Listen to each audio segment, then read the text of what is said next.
안녕하세요. 자, 이제 우리가 손자병법 공부한 지 꽤 됐습니다. 오늘은 손자가 생각하는, 그러니까 우리가 손자병법 지금 많이 봤는데, 손자가 생각하는 가장 이상적인 인간형은 어떤 형이냐? 그게 이제 오늘의 주제예요. 여러분들은 가장 이상적인 사람이 어떤 사람이에요? 제가 좀 질문해 볼게요. 능력 있는 사람이요? 역시 돈 많은 사람이요? 뭐 아니면 재주 있는 사람? 그러니까 재주냐, 능력이냐, 아니면 돈이냐, 아니면 무슨 도덕적인 어떠한 양심이 있는 사람이냐. 그러니까 그 당시에 여러 지식인들도 뭐 예를 들어서 논어에 나오는 이 공자가 얘기하는 가장 이상적인 인간형이 누구냐? 예를 들면은 이 사람은 바로 군자의 군자. 여러분들 군자에 대해서 아십니까? 임금의 아들이 아닙니다. 이 군자라고 하는 건 이 공자와 유교에서 얘기하는, 공자가 얘기하는 가장 이상적인 인간형이에요. 가장 이상적인. 근데 이제 쉽지 않습니다. 왜냐하면 군자는 어때야 된다, 어때야 된다, 어때야 된다, 뭐 하도 얘기들이 많으니까 그거를 다 종합을 해야, 유교에서는 이런 군자상이 최고 우리가 끝까지 추구해야 될 인간형이구나, 이제 나중에 알게 돼요. 군자가 어떤 사람이냐면 이런 얘기 있어요. 사람 인자에 한이불자에 부지 남이 나를 알아주지 않더라도 그러더라도 성내론자, 예? 뭐 하지 않으면요? 성내지 않으면 그게 누구래요? 그러니까 육아에서 얘기하는 공자가 얘기하는 군자는 내가 인생 살면서 남들이 나 안 알아줘도 절대 스트레스 안 받고 화 안 내는 사람, 이런 사람이 군자예요. 그러니까 공자가 생각하는 군자는 뭐예요? 굉장히 뭡니까? 다른 사람이 날 좋아하든 안 좋아하든 그건 별로 상관없는 사람이에요. 그러니까 굉장히 도덕적인 인간형이에요. 공자가 얘기하는 군자는. 굉장히 도덕성이 있고, 정말 명분도 있고, 그리고 자기가 옳다고 생각하는 것은 아주 평생 추구해 나가는 그런 사람의 모습입니다. 그럼 손자, 우리가 지금 손자병법을 배우고 있으니까, 손자가 생각하는 가장 위대한 인간형은 뭐라고 부르느냐? 뭐라고 부르는지 혹시 아십니까? 네? 손자병법이니까 장군이에요, 장. 손자가 생각하는 가장 이상적인 인간형은 장군입니다. 그러면 어떤 장군이냐? 그러니까 뭐 예를 들어서 뭐 도덕심이 강한 장군이냐? 아니면 무슨 대의명분이 강한 장군이냐? 손자가 생각하는 장군은 공자가 생각하는 도덕적인 군자뿐만이 아니라, 여기서 장군은 뭐가 있어야 되냐면 뭐가 있어야 돼? 능력. 역시 능력이 있어야 수만 명 군사 끌고 가서 그 사람들 몰살 안 시킨다고요. 그리고 정확하게 계획하고 지피지기하고 저놈의 허점이 뭔지, 저놈의 실한 점이 뭔지 그걸 파악을 해서 나의 강한 걸로 상대방의 허점을 탁 치고, 뭐 이런 정확한 능력이 있는 사람이 위대한 장군이 돼야 된다고 보는 거예요. 그래서 손자병법에서는 이런 장군, 이 장군은요, 능력만 있어갖고는 또 안 돼요. 뭐에 능해야 되냐면은, 임기응변이라는 게 뭐예요? 아주 상황에 탁 맞게 싹 변할 수 있는 나쁜 뜻이 아닙니다. 그러니까 군대라고 하는 것이 뭐예요? 뭐 물도 건널 때도 있고 상대방이 강한 군대도 만날 때도 있는데, 인생을 살아가면서 내가 어려운 일을 당했는데 능력 있다고 어려운 일을 헤쳐나갈 수 있는 거 아니죠? 능력 플러스 뭐가 있어야 돼요? 임기응변이 있어야 어려운 일을, 상황을 헤쳐나갈 수 있단 말이에요. 그래서 임기응변의 천재성도 있어야 돼요. 또 손자가 얘기하는 저 장군은 이제 오늘 얘기할 내용이 그겁니다. 도대체 어떤 사람이냐? 그러니까 능력만 있어도 안 되고, 또 도덕적인 거 물론 갖고 있어야 돼요. 변칙도 사용할 줄 알아야 되고, 임기응변도 있어야 되고, 그리고 아주 엄청난 고생을 해본 사람이어야 돼요. 고생을 안 해본 사람은 위대한 장군이 될 수 없다는 게 손자의 기본 생각입니다.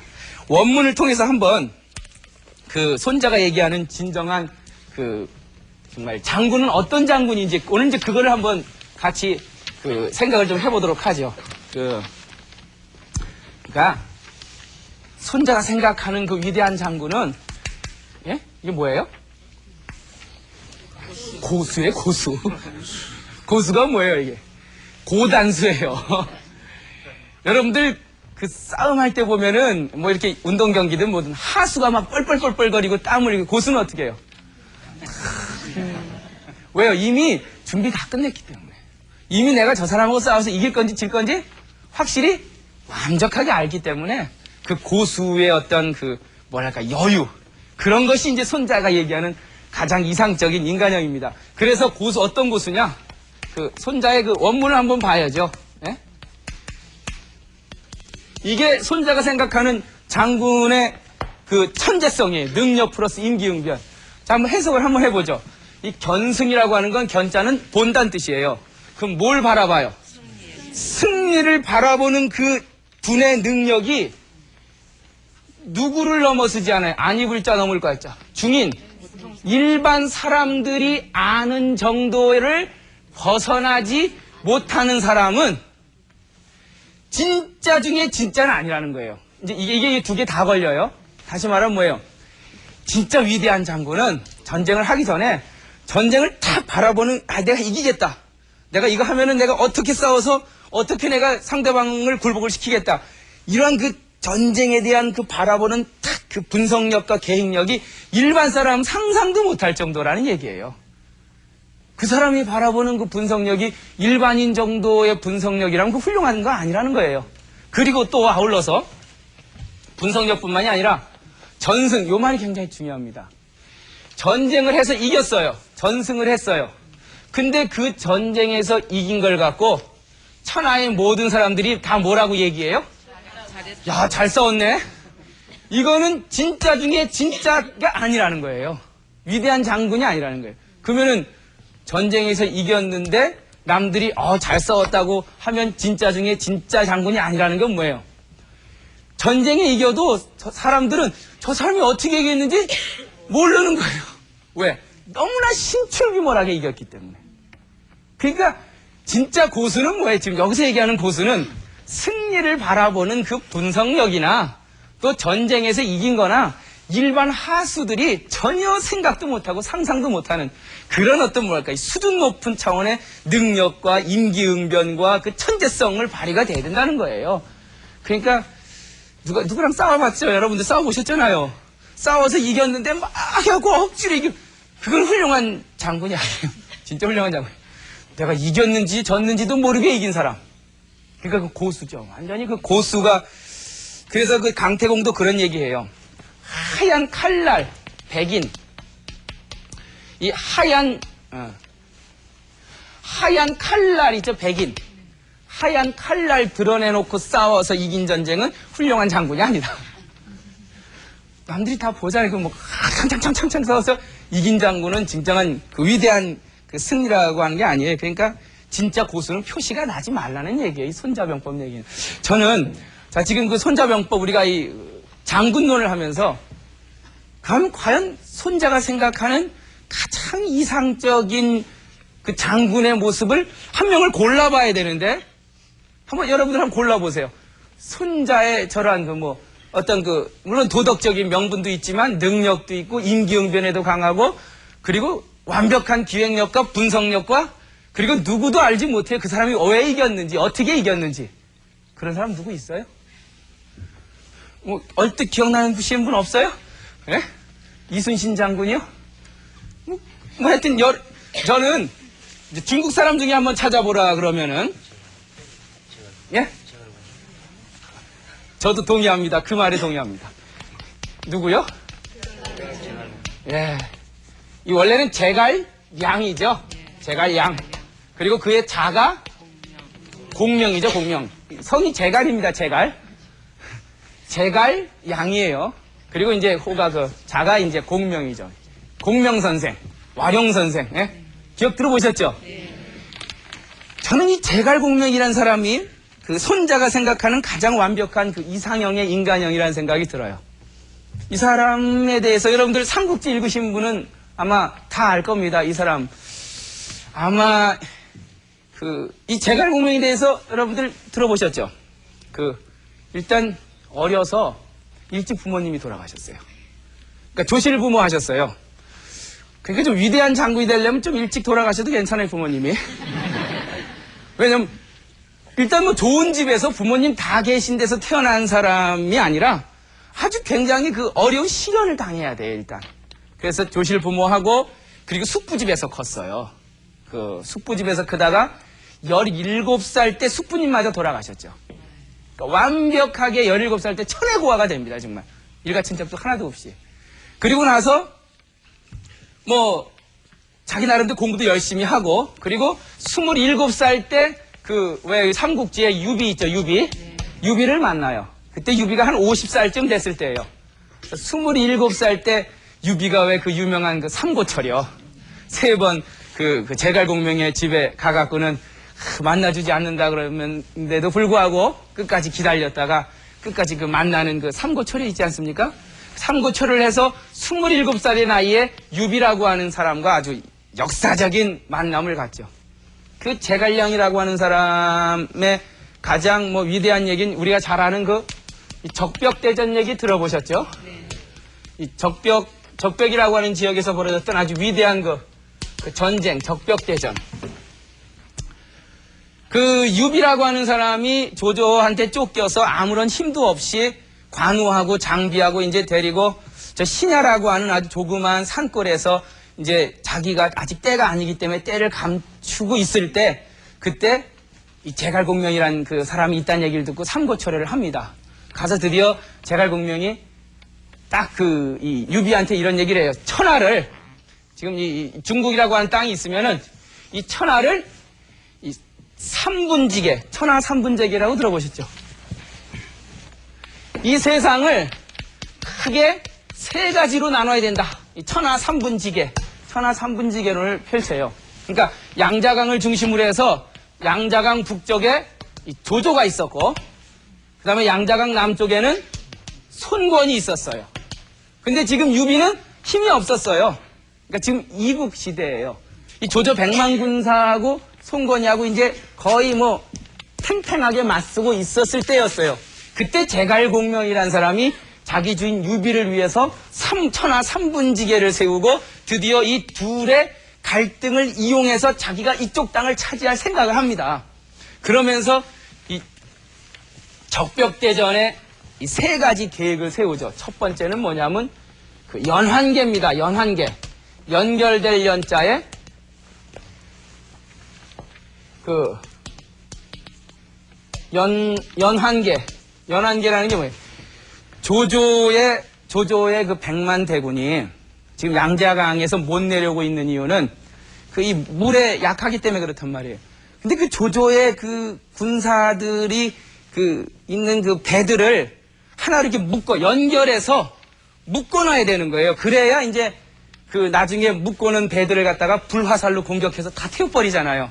그래서 그 조조한테 가서 방통이가 이제 그 왜 조조한테 가서 그러잖아요. 아, 지금 이 수전에 약하기 때문에 배멀미가 심하기 때문에 저 배와 배 사이를 탄탄하게 이렇게 그 연결시켜서 움직이지 않게 해놓으면은 절대로 그 배멀미가 나지 않을 거다. 그러니 배를 연결시키십시오. 그래요. 그때 배를 연결시켜 놨다가 제일 겁나는 게 뭐예요? 불공격, 불로 공격하면은 배가 뛰어지질 못하잖아요.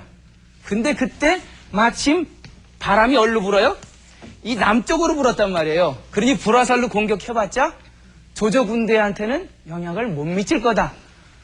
그래서 왜 이 화공계를 이 불화살 공격을 제갈공명이가 생각해내잖아요. 배를 다 묶어놓고 바람은 다 이쪽으로 부는데 바람을 뭘로 바꿔요? 동남풍으로 바꾸잖아요. 동남풍. 이 동남 쪽에서 다시 위로만 바꿔주면은 불로 공격을 하면은 묶여있는 배들이 그냥 완전히 잿더미가 될 수 있단 말이에요. 그러니까 조조군사는 그걸 몰랐죠. 동남풍이 불 거라는 걸. 근데 이 제갈공명이라는 사람은 어떻게 해요? 알았죠. 왜요? 가끔은 편서풍이 불다가 가끔은 동남풍이 어느 때쯤 불 거라는 것을 알고 있었던 거죠. 제가 지금 무슨 얘기하냐면 이 손자가 생각하는 가장 위대한 장군, 그 중에 대표적인 사람을 제갈공명인데 이렇게 치밀한 사람이에요. 평소에는 편서풍이 불다가 언젠가 어느 때가 되면은 동남풍이 불어서 바람 방향이 바뀐다는 걸 알았던 거죠. 그래서 화공계를 준비하고 그 다음에 세 번째 개척이 고육지책. 고육계를 쓰죠. 고육계. 이 고육계라는 게 뭐예요? 자기 몸을 갖다가 고통스럽게 해서 이기는 계책이죠. 그 황계라고 하는 장군, 노장군을 시켜서 그 황계 장군이 이제 이 손건의 그 장군, 주유죠, 주유. 주유랑 이제 미리 입을 맞추고 그 조조의 그 첩자가 들어와 있었죠, 지금 손건한테. 그 첩자가 들으라고 일부러 자기가 이제 막 자기의 그 몰매를 때리라 그래요. 몰매를 때리라 그러고, 그리고 이 황계라고 하는 장군이 그 조조한테 이 황계가 굉장히 이 손건, 이 주유한테 나쁜 감정을 갖고 있다는 그 역정보를 흘리면서 귀순하겠다는 소식을 전해요.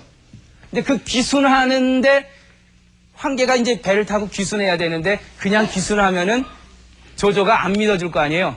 그러니까 결국 어떻게 해요? 자기 육체를 아주 고통스럽게 몰매를 맞고 다 짜고 하는 거죠. 그리고 나서 이제 귀순을 통보를 하죠. 그러니까 적의 배를 묶어놓고 움직이지 못하게, 그리고 고육계를 써서 황계 장군한테 배를 갖다가 갖고 그 양장강을 건너가면서 귀순하겠다고 하는 정보를 흘리고, 그리고 그 배에다가는 그 집더미를 쌓아서 불을 갖다 붙일 준비를 해놓고, 그리고 나서 양자강을 쫙 건너가면서 그 황계가 귀순할 것처럼 하다가 이제 저쪽 조조군사는 이제 귀순한다고 생각을 한 거죠. 그때 갑자기 그 제갈공명이가 왜 단위에 올라가서 막 하늘에 빌잖아요. 이 동남풍으로 바뀌어주시기 바랍니다. 뭐 그래갖고 바람이 갑자기 확 바뀌죠. 바뀌면서 조조군사가 야 이거 혹시라도 지금 불로 공격해오면 큰일 나겠는데 했는데, 아니나 다를까 귀순해오던 황계라고 하는 그 장군이 갑자기 어떻게 해요? 불화살을 쏘대기 시작하는 거죠. 그리고 그 귀순하는 배에다 불을 질러서 그냥 조조 100만 대군 그 묶여있는 배 앞으로 그냥 돌진하는 거예요. 지금 100만 군사가 여기서 그냥 거의 다 몰살이 됩니다. 유명한 적벽 대전이에요. 그 연안계를 쓰고 불로 공격을 하고, 그리고 불을 공격하기 위해서는 동남풍이 어느 때쯤 분다는 걸 미리 예측하고 있었고, 그리고 그걸 믿게 하기 위해서 황계라고 하는 노장군을 스스로 때려서 자기가 고통을 받는 척 하다가 귀순한다고 하면서 공격을 한 거예요. 이런 계책을 다 누가 세웠어요, 이걸요? 제가 지금 제갈공명 얘기하고 있는 공자가 보면 이 제갈공명은 별로 훌륭한 사람이 아니에요. 왜? 다 속였어, 다. 연안계도 속였고 고육계도 속였고 뭐 화공계 다 속인 거예요. 그러니까 유가라고 하는 그 입장에서 보면은 이 제갈공명은 변칙에 능한 사람이에요. 그리고 대의명분이 없고 오직 이기기 위해서 그 수를 쓰는 사람이에요. 그렇지만 손자가 바라봤을 땐요, 능력 있는 사람이에요. 제갈공명은 결국은 적벽대전이라고 하는 어마어마한 전쟁을 통해서 이러한 연안계와 화공계와 고육계를 써서 뭘 이루어요? 천하를 3분해요. 그래서 조조군사가 쫓겨서 위로 올라가요.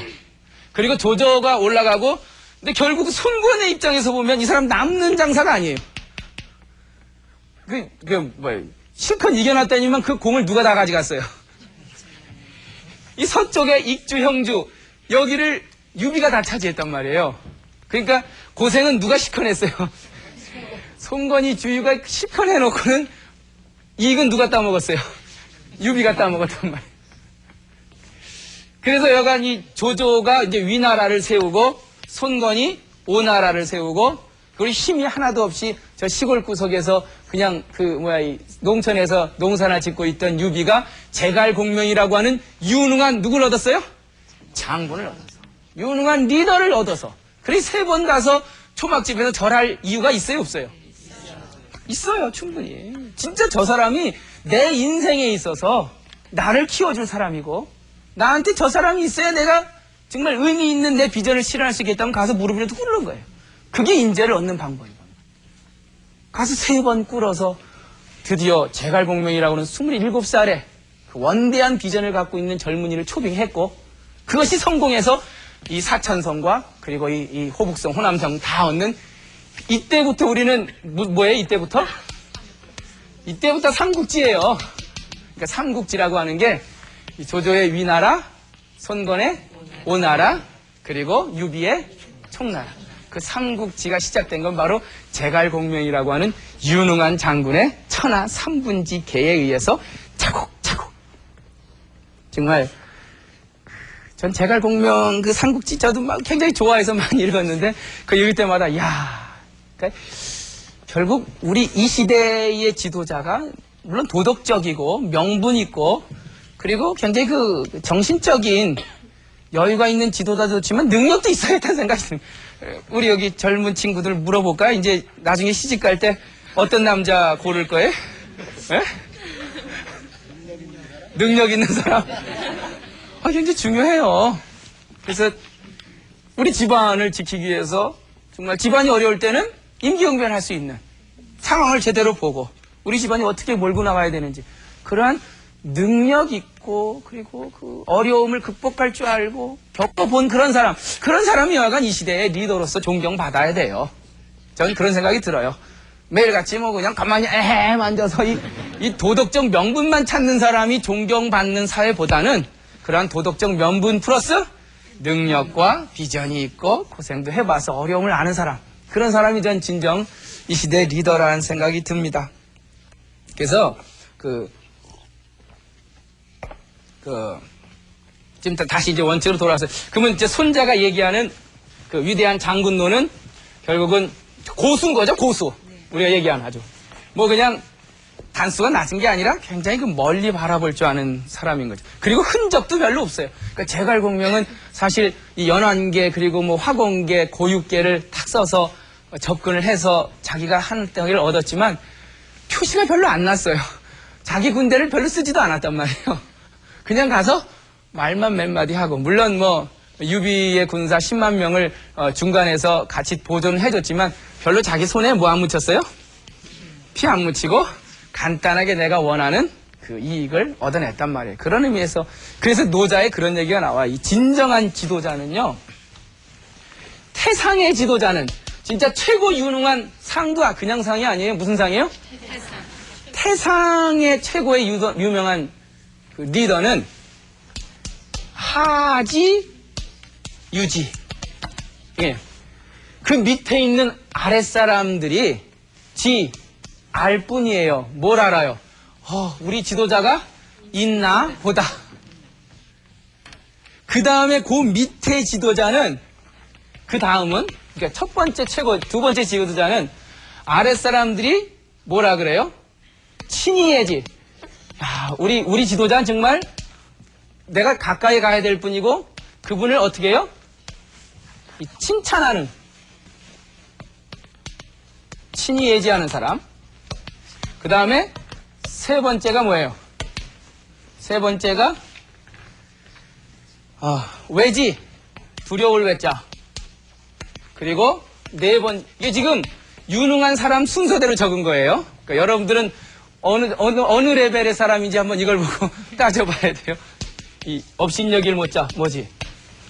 최상의 지도자는 그 밑에 있는 조직원들이 우리 지도자가 아마 있나 봐 정도만 아는 그 상태의 지도자가 최고 좋은 거예요.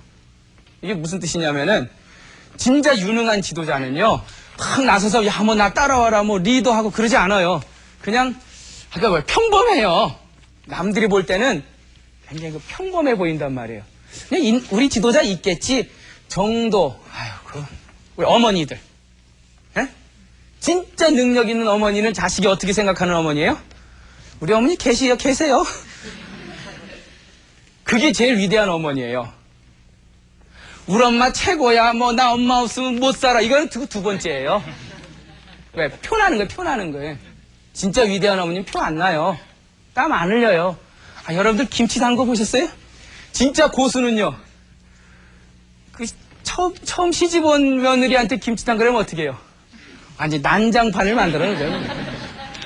여기저기 소금 다 흘리고 고춧가루 흘리고 그게 뭐 티가 난단 말이에요. 진짜 김치 잘 담그는 한 30년 된 시어머니는요, 저녁 새벽에 뚝딱 1시간 뚝딱 잠 안 자더니만 그 다음날 뭐 했대요? 김치 담갔대요. 흔적이 없어요. 흔적이. 위대한 지도자는, 위대한 어머니는 표시가 안 나요. 맞대잖아요, 지금. 별로 잘 위대하지 못한 사람이 자꾸 이렇게 표시나고 질질질 흘리고 다니고, 나 잘했지, 이러고 다니고. 그러니까 이 잘했지, 칭찬하는 지도자는 그 다음이에요. 세 번째는 이제 외지, 두려워하는 거예요. 그 앞에만 쓰면 그냥 덜덜 떨려요. 이거는 별로 안 좋은 지도자예요. 무서워서 내가 쫓아서 하는 거지, 저 사람에 내 감명받아서 하는 게 아니에요. 이제 네 번째는 이게 업신여기를 못 자. 어휴, 저걸 없어져야 되는데. 이런 지도자가 이제 마지막 네 번째 지도자라는 거예요. 그러니까 결국 지도자는 뭐예요? 어떻게 해야 돼요? 평범하라는 거예요, 평범하다. 그래서 손자병법에도 보면은 진정한 장군은 흔적을 남기지 않는데요. 그러니까 마치 어느 정도 흔적을 안 남기냐면은 여러분들 가을털 있죠? 추호라고 있죠, 추호. 네. 추호도 의심치 않는다 할 때 가을 추자에 털어코자에 가을털이란 게 뭐예요? 토끼라든지 강아지들 가을에 이렇게 털갈이 같은 거 하다 보면은 가을 털갈이 할 때가 제일 빼쭉빼쭉해요. 아주 칼날처럼. 그래서 제일 가볍고 제일 빼쭉한 털이 가을 털이에요. 그래서 가을 추자에 털어자예요. 그래서 왜 추워도 의심치 않는다는 게 뭐예요? 가을 털만큼도 의심이 없다. 그런 뜻이죠. 그러니까 아주 얇고 가볍고 빼쭉하고. 근데 가을 털을 들 것자. 가을 털 하나를 딱 들어요. 그 사람 힘센 사람이에요? 힘센 사람입니까? 그런 사람은 힘센 사람이 아니라는 거예요. 이제 손자병법 원문이 거추워 가을 털 하나 든다 그래서 그 사람 다력, 힘이 많은 사람이 아니라는 거예요. 저 하늘에 빛나는 해나 달, 그거 내가 본다고 해서 그 사람 뭐한 사람이 아니에요? 눈 밝을 사람이 아니에요. 예? 밝을 명자 눈 먹자. 그리고 저 우레, 하늘에서 번개치는 우레, 그리고 하늘에서 치는 저 천둥, 그거를 듣는다 그래서 그 사람 뭐한 사람이 아니에요? 총명할 총자가 이게 귀 밝을 총자거든요. 귀 밝은 사람이 아니라는 거예요. 결국은 고수는 뭘 안 남겨요? 흔적을 남기죠. 제갈공명이 어디 흔적 남겼어요? 고육계, 연안계, 화공계 쓰면서 절대 흔적을 안 남긴 거예요. 아주 치밀하게 준비를 하는 거죠. 그러니까 손자가 얘기하는 위대한 장군은 가을털 하나 들고 나 힘세다, 저 빛나는 해와 달 보고 나 눈 밝다, 아니면 저 우레소리 천둥 소리 듣고 나 귀 밝은 사람이야, 이러지 않는단 말이에요. 여러분들 왜 집안에서 가족 식구 중에 그러니까 남편하고 이제 어머니하고 아버지가 있잖아요. 예? 어머니하고 아버지가 있으면 어느 분이 쓰러질 때 집안이 휘청거려요. 아버지 쓰러지는 건 별로 이렇게 휘청 안 해요. 네? 왜요? 아버지가 쓰러지면 굉장히 이성적으로 대처를 해요. 이제부터는 내가 가서 돈 벌어야겠다. 네? 아버지가 이제 쓰러지셨으니까. 그리고 이제 애들도, 이제부터 너 용돈 조금씩 받고, 그러니까 경계태세로 나아가요. 그러니까 이성적 대처가 가능해요. 근데 이 어머니가 쓰러지면 울어요. 그냥 무조건 우는 거예요. 딸들도 울고, 어떻게 해볼 수가 없는 거예요. 해볼 수가. 집안은 그다음부터는 그냥 도대체 볼 수 없을 정도로 변해버리죠. 그러니까 결국은 한 집안에선 누가 더 위대한 거예요? 근데 이런 얘기하면 뭐하는 거예요? 아니 남편들이 돈 벌어온다고 그분들이 그 집안에서 굉장히 중요한 역할을 하곤 있지만, 근데 사실 평범해 보이고, 우리 엄마 우리 엄마 박사도 아니고 집에서 그냥 김치나 하고 그냥 평범한 분인데, 그런 분이 평범하게 보일 뿐이지 그분이 제일 위대하다는 거예요. 지금 이제 손자나 이 노자의 생각 자체는. 그분이 쓰러지면 집안이 완전 마비가 돼버려요. 마비가. 이성적 대처가 안 돼요. 완전 감성으로 빠져버려요. 그러니까 집안이 거의 공황 상태에 빠져버려요. 그러한 뭐랄까 장군론이니까 이제 손자가 얘기하는 건. 그래서 이 노자가 이런 포정해우라는 말을 했는데, 이것도 이제 유사할 것 같아서 제가 이 포정이라고 하는 건 이 백정할 때 정자 있죠. 그러니까 이 푸주간에서 고기 잡는 사람이에요, 포정은. 백정, 포정 이런 식으로. 그러니까 소 잡는 백정이 여기서 해자는 해부한다. 우자는 소우자. 그러니까 포정이 소 잡는다 이런 뜻이에요. 그 장자 양생주 편에 나오는 얘기인데 뭐 내용인즉슨 그래요. 어느 날 이제 이 포정이라고 하는 유명한 아주 그 시대 최고의 뭐라 그러죠? 이 소 잡는 사람이 이렇게 소를 촥촥촥 잡고 있는데 옆에서 보니까 완전히 신기에 가까운 거예요. 거의 그냥 뭐 슈슈슈한데 그냥 뼈하고 살이 툭툭툭툭 떨어지는 거예요. 엄청난 고수죠, 고수. 근데 이제 옆에 있던 그 왕이 문해군이 와서 야 정말 당신 대단하다. 어떻게 이렇게 소를 이거말로 흔적도 없이 땀도 안 흘려요. 에? 어떻게 흔적도 없이 잡냐 그러니까 고수는 땀을 흘리는 게 아닙니다. 사실 제가 처음 소 잡겠다고 이 업계에 나왔을 때 소를 딱 보니까 소밖에 안 보이더라 이거예요. 그러니까 칼을 들고 자르려니까 이놈은 소를 자르려니까 이게 뭐 뼈인지 근육인지 이게 구별이 안 가는 거예요. 그러니까 어떻게 막 그냥 억지로 그냥 땀 뻘뻘 흘리면서 그러다 한 3년 지나니까 소를 딱 보니까 이제 소가 소대로 안 보이고 부품별로 보이는 거예요, 이제. 안심, 등심 뭐 이렇게 쫙. 그 다음부터 이게 이제 소라는 게 결국은 겉모습이 아니라 저런 안의 모습이 있구나 하고 이제 그걸 생각하면서 자르기 시작하니까 좀 편해지더래요.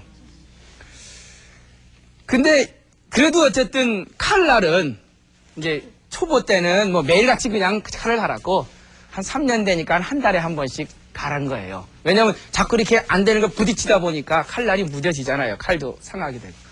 근데 한 19년 지나고 지금 보니까 이제는 소를 눈으로 안 보게 됐대요. 이제 눈을 지그시 감으면 소가 가슴 속으로 쫙 들어오는 거예요. 그리고는 그 가슴으로 다가가서 내 칼로 소의 뼈와 그 살 사이에 빈틈이 이제 이만하게 보이더라고요. 옛날에는 그 틈이 안 보였는데 그게 고수가 된 거죠. 결국은 뼈와 살에 그 틈이 있을 거 아니에요. 그 틈이 점점 경륜이 쌓일수록 커지는 거예요. 그리고 내 칼로 거기를 지나가. 이게 십몇 년 됐는데 아직도 칼 한 번도 안 가는 칼이에요, 이게. 왜요? 그 이치를 따라갔기 때문에. 그러니까 포정이 소를 잡을 때 마지막 단계는 뭐예요? 정말 최고 고수의 단계가 뭐야? 아주 평범해 보이는 거예요. 남들이 보면 그렇게 저 사람이 소를 엄청나게 잘 잡는 것처럼 뭐 힘써 보이질 않아요. 원래 일 못하는 며느리가 명절에 와서 굉장히 수선 떠는 거 알죠? 일 혼자 다 하는 것처럼.